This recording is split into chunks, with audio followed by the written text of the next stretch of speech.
Right then, FC Porto versus Manchester United, obviously yesterday. These are the 5 things we learned. We were talking about teams of individual players struggling, and what we really can expect to be talking Ten Hag as well. So let's get straight into it. So the first thing we learned, Rashford's bright spark. I think Rashford in that first 45 minutes was very, very good. Probably our best player on the pitch. You look at Rashford's season though, it hasn't been great. I think he scored a very, very good goal, was very, very sharp, had a few very, very good occasions where he's one-on-one. Now the issue with Rashford is we keep saying bright sparks here and there in every odd game. It needs to be a consistent winner spells where he can get goals, boost some confidence now. In the game against Villa, which we'll obviously preview shortly, he should be willing to start that game, and he should be looking to have an impact. I think you look at Rashford, as I said, a bright spark yesterday. Ten Hag took him off a rotation, which was weird, but probably does suggest that he'll start this game against Villa. Sorry, the next game against Villa. But I think overall the Porto game is very, very good. As I said, got a goal. If he can boost his momentum now, he got a couple of goals in him. Was it one against Southampton, 2 against Barnsley, 1 last night? Like, he has got a few goals in him, and we know he can score goals. But yeah, hopefully with the momentum, he will get some big performances in him. So the first thing we learn is Rashford's spark.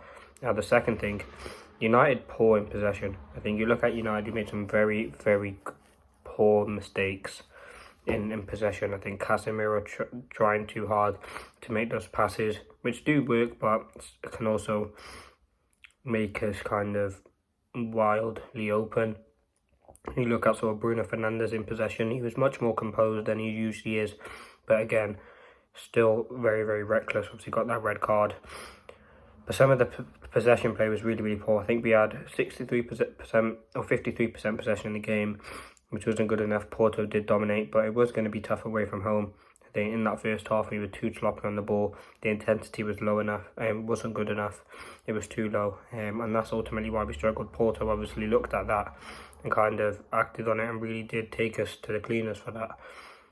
They absolutely exploited our weakness. We were very, very open in midfield.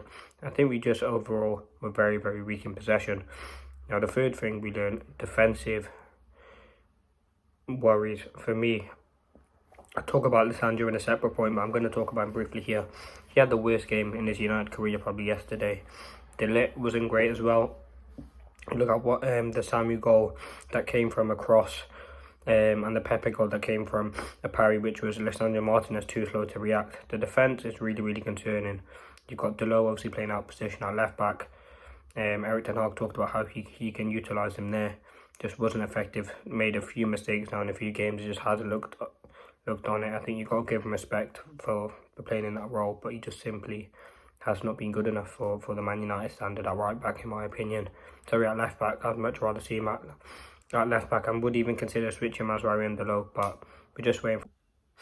I think defensively there are a lot of concerns around how he really can play though. You look at Mazraoui, as I said, weak in possession. Onana as well, he's part of the defence. I think he could have done better on the goals. But United did struggle last night to kind of get on the ball, really had a control of it, and I think it was the defence. The constant crosses coming in from Porto were an issue, and United didn't stop that, and that comes down to kind of the midfielders at that point. They should be stopping the crosses, even the wingers if they're coming in from the fullbacks, but it was the most crosses I think that had been put into a game from United perspective, and we are really, really poor with dealing with crosses. De Ligt was very, very poor dealing with them. Mazraoui was okay, but did get caught out a few times. Delo was poor, Martinez was poor to react. So I think the overall defence was very, very poor. We're shipping 3 goals in an away game. Ten Hag had to swap both his centre backs because they were doing very, very poor. That tells you everything you need to know about that sort of aspect. Now, the fourth thing we learned, Martinez worry.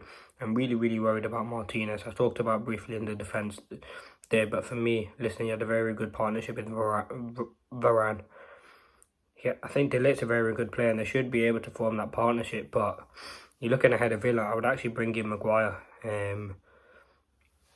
I think you look at the performance that we put in with Martinez, he got cooked in that 1v1 just for pace.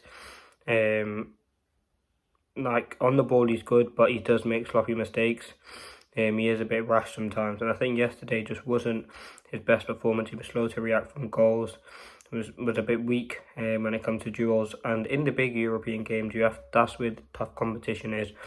That's where you really need your sort of warriors, and he is one of them. He's a captain, he's a leader, but he just couldn't show it enough yesterday. So yeah, that's the fourth thing we learned, is a Martinez where we are. I can't wait, honestly, to see not Martinez get dropped, but I would like to see rotation there. I want to see Maguire come in because he deserves it after literally saving us the game yesterday. He does deserve to come into the team. Now, the fifth thing we learned, will Ten Hag get sacked? Let's talk about it, because that is kind of the fifth one. After that result, it was very, very poor. The whole team was shocking, from De Ligt to from the goalkeeper to the striker. I don't think anyone did a very, very good job. Players tried, had shots, but ultimately, I don't think it was a very poor United performance. In Europe, you've got to be clinical, and when we did have our chances, we didn't take them. You look at Rasmus Højlund, I think he had a good game, but overall, it just wasn't a good enough result from United. And listen, he will get the Villa game on the weekend. Let's see what happens. Going into next week, we'll be able to know what happens with Ten Hag's future. He's got one more game to save his job. Reports saying that he might not get sacked after people are hearing that he won't get sacked after the Villa game, despite the results. So let's see what happens. But yeah, these have been the 5 things we learned. Let me know your thoughts and opinions in the comment section below. Thank you for watching. Hope you did enjoy. Peace.